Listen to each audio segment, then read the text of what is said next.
1 Corinthians 14, 1 through 3. Pursue love and earnestly desire the spiritual gifts, especially that you may prophesy.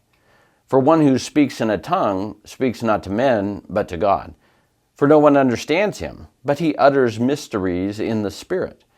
On the other hand, the one who prophesies speaks to people for their upbuilding and encouragement and consolation. My name is Greg, and I'm the pastor at FBC Medford. Welcome to today's FBC EConnect.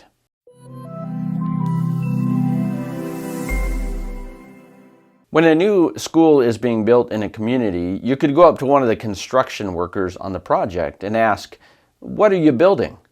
And he would tell you he is building a schoolhouse. His focus would be on making sure the structure is properly completed according to its design. His job is to build. But on that same project, if you went up to the school principal and asked, "What are you building?" you might get a little different response. We're building a place for students to learn. The focus of the principal would be on making sure the school is an effective learning environment. Her job is to educate. Now, of course, both of them are correct. But the purpose of a school is to be a place where students learn.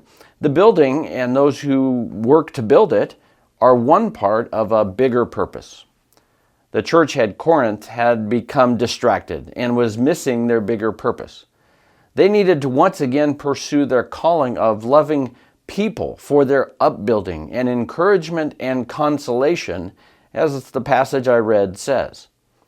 But instead of building up others, they just wanted to encourage themselves. They'd allow their spiritual lives to be reduced down to just themselves. But God calls us to something greater, encouraging and building up others. And God's Spirit helps us to build each other up. We can pray, we can encourage, we can share how we have seen God work in our lives. We can confess our shortcomings to one another. We can stand with others when they're down. We can raise our voices when we see wrongdoing. Maybe the breath of fresh air your spiritual life needs is to be a breath of fresh air in the life of someone you know. I look forward to seeing you in church on Sunday. This week, during our time in the Word, we'll look at 1 Corinthians 14, verses 1 through 5.